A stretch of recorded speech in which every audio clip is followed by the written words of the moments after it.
All right, welcome everybody to EFC 113. What an insane fight card we have for you guys. We've got the welterweight title between Zakir Badat, Jailson Sosa. I think that's going to be a hell of a fight. Number one contender fight at bantamweight with Fiz Jacobs and Sylvester Chipfumu, both holding titles within those respective class. We have a number one contender fight again between Clute and Tumelo Manyamala. And we've got a hell of a banger with Sanchez and Bembe. We recently added a new fight onto the card between Cole Henning and Hera Salonu. Long-awaited return of Hera Salonu all the way from Nigeria. So let's kick this press conference off. Start off with questions for Avia. Thanks, Graham. I'll start with Zakir Badat as the title contender. The obvious technical issue is that everyone's saying that you're both grapplers and that you both got fantastic BJJ, but this is MMA. Do you think the fists and the stand-up will be the difference going into this title fight?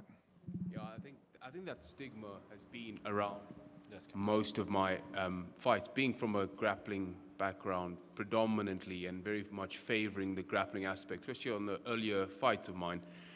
People have had that mindset, oh, he's a grappler, he's a jits guy. And I think that's a very dangerous mindset to have, irrespective of the style you're coming from, if you're participating in mixed martial arts. And it is something I have in the past paid dividends for by not taking that into consideration. This is MMA. MMA it's not jiu-jitsu, it's not Muay Thai, it's not kickboxing, it's a sport and a discipline of its own. And yes, those other aspects of martial arts play a huge role, but if you're not able to adapt it to the sport of MMA, it has no place in the cage. It's the same as you would get people that would win Olympic medals or D1 wrestlers and then go into MMA and be taken down by guys that never wrestled a day in their life at an elite level. It's because the implementation is very much different with regards to the rule sets of MMA. So this is an MMA fight. I'm an MMA fighter. I've been training MMA since I was 14. I've been doing jiu-jitsu since I was 7, but I've still been doing MMA for a very long time, and I've been striking for a very long time. And I expect people to take cognizance of this in this particular fight. It's an MMA fight, and that's what it's going to be. So with that in mind, you know, PFA, Mike Menemini, very well known for fixing stand-up in a lot of fighters, transitioning from jits to MMA. What do you make of Jailson Sosa as a fighter technically? Jailson, I had the pleasure of training with him a few years ago as well when he was first in Durban. We worked out grappling together. He's a very nice guy, you know. I don't have any ill feelings towards him. You know, that doesn't help in the fight world when you can't talk shit about someone. But he's a nice guy. He's got good grappling. Once again, it would be to see if he has been able to put in that mixed martial art aspect of striking. I'm not overlook any of my opponents. I think he's a tough opponent. But with regards to the sport of MMA, I think it's going to be left to be seen as who's the better mixed martial artist on the evening. Great, thanks. I'll come to the gentleman next to you, the gladiator from Guerrero, Sylvester Chipfumu. Sylvester, Fiz 3 years ago, he took you all 5 rounds. Do you see this rematch going the distance? Firstly, I have nothing but respect for Fiz, and you know, I know he's been around the block. We've both been in the EFC, we've both competed internationally, and he's done well for himself. And I think I've got into a stage where I don't focus on my opponents anymore, you know, because I think it stunts my growth as an athlete and as a human being, just in general. So I've just been working on myself, you know, trying to get better. You know, I have a team of killers, and you know, when I get into the gym, when I go to training, there's not a day that I win each and every round. And for me, that's what I'm worried about. You know, just getting better as a person and getting better as an athlete. And I think I'm not a man of many words, and I just feel like I don't have time to talk now. You know, it's fight week, and on the day of the fight, it doesn't matter if I finish the fight, if it goes the distance, if I submit him, if I knock him out. You know, as long as I get the win, you know, I feel like I'm well polished, I'm more rounded in all aspects of the game. So if an opportunity presents itself on that night, that's what I'm going to take. It's a game of chase, so I'm going to create some openings for myself, you know, depending on what he gives me and what I can take from him, and we'll see where it ends. Only one thing is certain: my hand will be raised at the end of the fight, at the end of the night. I'll be victorious again. I'll come to the troublemaker, if I may. Fiz, 3 years is actually a long time in MMA. You've obviously changed a lot as a fighter. Can you give us an idea of how and why you've changed as an athlete and as a competitor? So in my life, a lot of things has changed. I've made progressions to try and be the best human being I can possibly be and try and always evolve as a human being. And as a martial artist, I've put myself in very uncomfortable positions. I've put myself in outside training. I've put myself in any situation I felt that I needed to conquer. I've conquered my adversity. I have moved forward towards my fears, and coming out on the other side, there's no quit in me. I'm coming for it all. Does it rematch the fact that Sylvester beat you 3 years ago? The title wasn't on the line at the time. You know, is there any? He's obviously very respectful of you. What are your thoughts and feelings towards him as an opponent? I like him. I think he's a good opponent, and I think that the both of us have done a lot in our careers, and I think that we are very qualified, and I expect us to put on a spectacle of great MMA for the fans. Graham, I'll put that to you. Fiz makes a very good point. You have two former bantamweight champions here. What's on the line for both these guys as former champions of the EFC? Well, yeah, we've been toying with this for a long time, who the natural contenders are. I think Fiz had already earned that shot prior to taking this fight, but he did want to stay active and wanted to stay busy, and this really cemented it for him.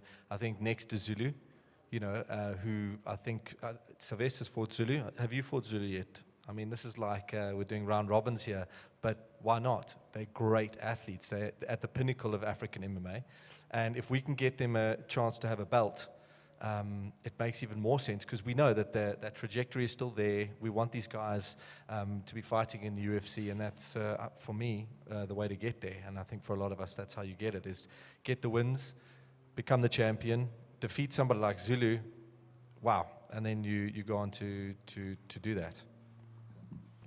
Ndidi Salonu, welcome back. Did Great you want to to say have. something there, Fiz?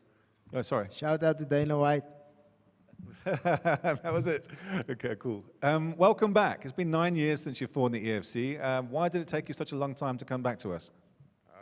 First of all, thank you. 9 years is a long, long time. I feel old. It's been a long time. Yeah, Very long it's been time. a long time. Yeah. You know, life and situations present itself, and then we just can't help but live through it, you know. And I'm really grateful for the EFC, for Grime. Grime never gave up on me. Anytime I call, he picks. My coach, Neat, he never gave up on me all these years. And I just want to say thank you that I'm able to come back here after 9 years, and it's time to party. Yeah. Do you know, just to expand on that, what had happened was we had lined Horatius up with so many fights many years ago, and what had happened was there was documentation issues, and just getting out of Nigeria into South Africa became a huge issue for him. He had to really cultivate a career outside of EFC, but we were always in contact and saying, look, when are we going to get you back here? We see a huge future for you in the organization. I think even Zach and Horatius fought each other in UAE Warriors, if I'm not mistaken. But we finally get him back. We really want to grow his career, because I believe he's got his real talent. Ndidi, West Africa very well represented recently in the EFC. We've got Ghanaian fighters from Senegal, Cameroon. Just give us your perspective, because you are one of the first mixed martial artists representing Nigeria, fighting out of Lagos. What's the scene like of Nigerian mixed martial arts particularly? Because you've seen and done it all. I mean, we were talking earlier about the rise of the Nigerian Nightmare, Kamaru Usman, Izzy, everyone else. But before they came along, there was Ndidi Salonu. What's the landscape of MMA in Nigeria like now?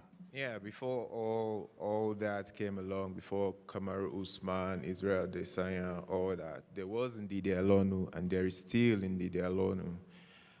Right now, the MMA situation in Western Africa is picking up. guys are acquainting themselves more with the international rules, and they're going out there to learn more about mixed martial arts. I would say it's somewhere, but it's not there yet, you know, but they're doing so much, like the Nigerian Mixed Martial Arts Federation, shout out to them.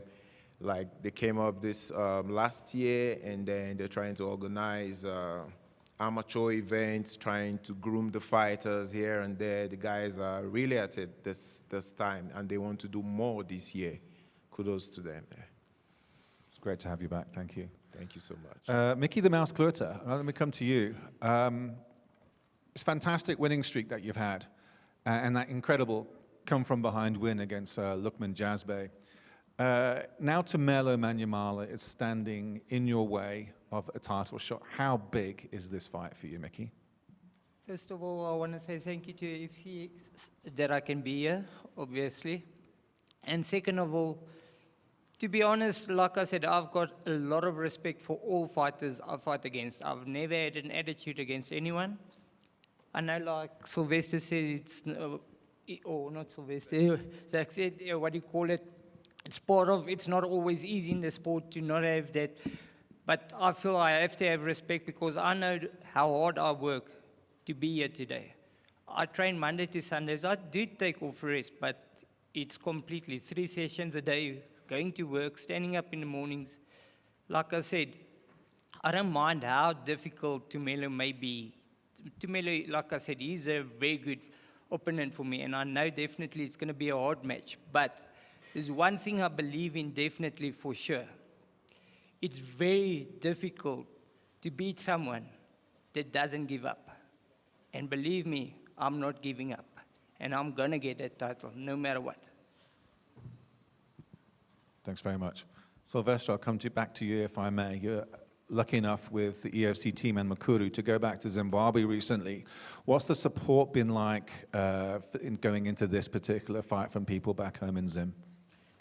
Firstly, I'd like to, extend my gratitude to EFC and, Mukuru for making the trip and everything possible. We had a great time. I think one of my best trips ever. I think the support from back home has been overwhelming. It's always been, and I think MMA is still growing in Zimbabwe. And I'm glad to be one of the people that are, that are making waves and letting people know all about MMA. It's been great. I think it's been great few years.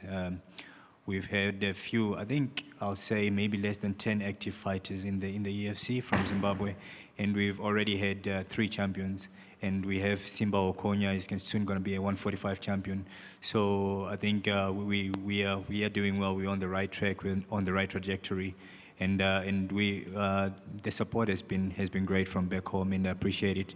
And it's not only from back home, from South Africa. It feels like home away from home. And believe me, it's become a worldwide thing. You receive random messages from strangers on your Instagram, on your Facebook, from someone halfway across the world. And that's why I always wake up and train hard. I've dedicated my life to this. I say that sometimes it's because of the people that you don't expect. You just wake up in the morning and you get a message from a random stranger. He tells you that he likes what you're doing, he looks up to you, and he's been following your journey. And I think those are some of the things that keep me going, even when times are tough. Yeah, if you haven't seen that show, go and look at it. It's an incredible show that the guy shot. They went to Zim, and some awesome stats. I mean, just look at the amount of talent that's coming out of Zim, for such a small pool, and these guys are really, really doing incredible things. So go watch that show. It was produced by our EFC guys in alignment with Makuru over here, our new partner. So thank you very much for being a part of that. That was very cool to watch. Thanks. It's a similar question for Fiz, actually. It's like when a champion is crowned here in the EFC, you can see the difference it makes to their lives. When you took your belt back to the flats, you could see the difference your belt made to the people of Mitchell's Plain and throughout Cape Town. How much would it mean to you and the people in your community back home to bring that belt back again? It would mean the world. it would mean the world. It would mean that so many more opportunities can come. So many more people are going to push to be more of themselves, to elevate themselves, to see themselves. Like a lot of them identify with me. And it's either they identify with me or they identify with a gangster, or they identify with a guy that is maybe not living to his fullest potential. And I'd like to be that pillar for them. I'd like to stand there. I know I'm taking on a big responsibility, but I'm a family man. I'm a man that will fight for what I believe in. I want to make a positive difference in this world. Bruce Lee has influenced me the most as a martial artist, but Muhammad Ali has left the biggest influence on my art. And if I can be anything close to what that man did, then that would be an absolute honor for me and a reason to live, a reason to be alive, a reason for people to see that there's a fire burning and that there's hope for them. There's a lot of things that I see. There's a lot of people that come to me for guidance. Being an athlete is not a small thing. It's a big responsibility to come up here. And people look at us as gladiators, as giants, as leaders. And we have a role to fulfill. And I want to fulfill that role 100%. And my name means successful. So I am going to be successful at that. Thank you. I'll come to Ndidi Wait, just Alonio again. one second. Shout out to Makura. I'd love to go to Zim too. Maybe in the title fight, yeah, we can do something. Yeah, we Let's can do see. that. Yeah. Your opponent, Cole Henning, he likes to throw down and knock people out, but he's also got an underrated grappling game. You've never been submitted, if I remember, in your entire career. Can you just remind the fans of what kind of fighter you are and what we're going to expect from you on Thursday night? So first of all, I would say a big shout out to Cole Henning for taking up this fight. You know, I'm really grateful to him. I respect him. Yeah, for the kind of fighter that I am, 9 years ago, I think I'm different now. You know, better. You know, I'm more experienced. Even if I have not been competing as much as I would have loved to, but I'm more experienced. So I think you should expect something tactical.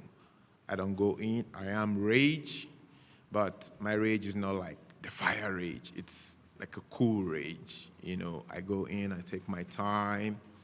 I just adjust to what I see. So this fight is going to be sweet, eh? I can taste the chili in it also. Yeah. Let me come back to Zakir Badat, if you don't mind. Novagen, talk to me about the growth of Durban MMA as well as what the future is for your gym.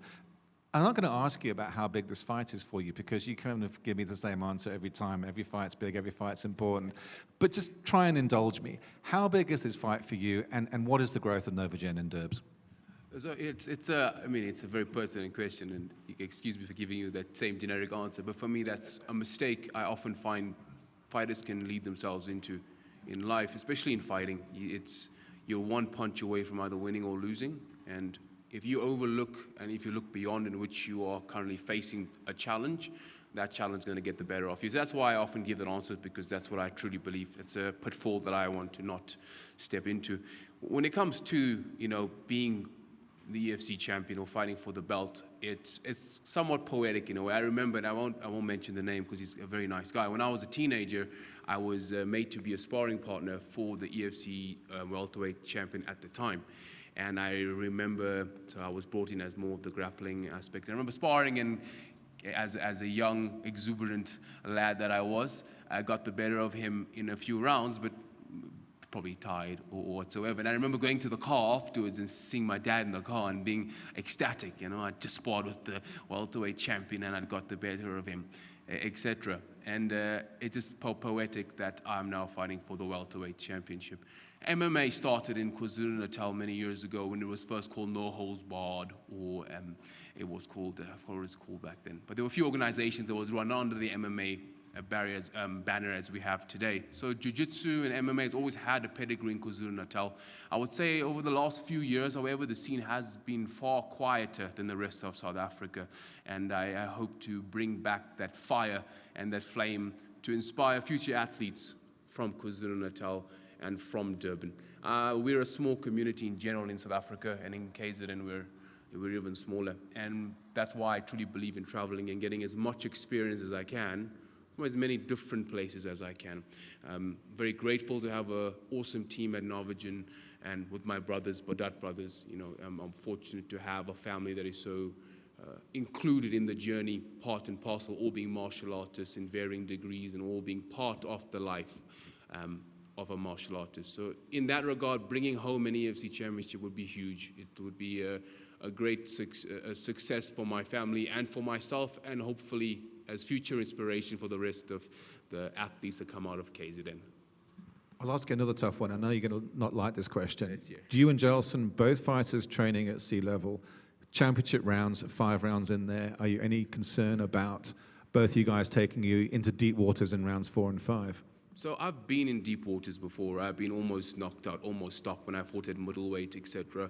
I think when you go there for the first time, it can do one of two things to you. It can either terrify the hell out of you and have you never go into that position again, or it can light a fire under the bonnet, and where you kind of accept it and you understand it's part and parcel of the fight. It's like going swimming and not expecting to get wet. You almost look forward to it. And when you're back into that feeling of deep waters, almost that primal instinct kicks in. I have not trained at sea level for this fight. I had the opportunity to be up in Albuquerque for a month where I trained at Jackson Wing, so that's at altitude. And then I came over to Johannesburg after I got back from Albuquerque and spent most of the time here and just went back to Durban for a few days. So most of my camp was done up in altitude, and I think that will be definitely an advantage towards those later rounds. Cool. Great, I'm done. Thanks, Graham. If you want to talk about what your fight of the night candidate is, because I think there's some cracking prelims as well, but really another stacked card for EFC 113. Yeah, no, we're really knocking them out the park. Such incredible title fights, big builder fights. I mean, we're laying out the foundation for the rest of the year. EFC, all the way through the rest of the year, we've created such incredible fights already. I know JP Kruger and Yakudu Basi will be lining up soon for a fight. I know we are trying to get a ladies title fight going, another heavyweight title fight we're trying to line up now for the next event. But there's a lot of things in the works, so just looking forward to that. I'm not going to give anybody an indication of who I think's fight of the night yet. I really want to see weigh-ins and how they kind of unfold, because that's really where you get a chance to see two guys pitted against each other face to face. I do want to do a face-off if that's possible with Fiz and Sylvester, because they're the only matched card here, matched fight here. So let's break into that. But thank you very much for joining us at the EFC 113 presser.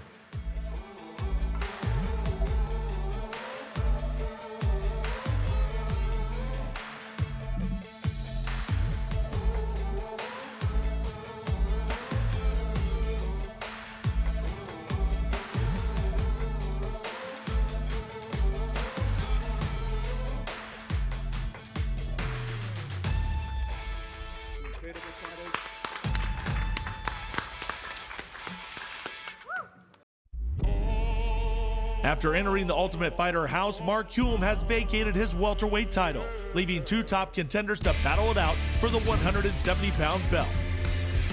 Brazilian grappling phenom Jailson Souza will face BJJ wizard Zakir Badat for the ultimate prize in the main event of EFC 113. Kulikanko wants to tapping, he's done. Well done. Tap, gets the tap, beautiful work from Badat. Just high-level offensive grappling.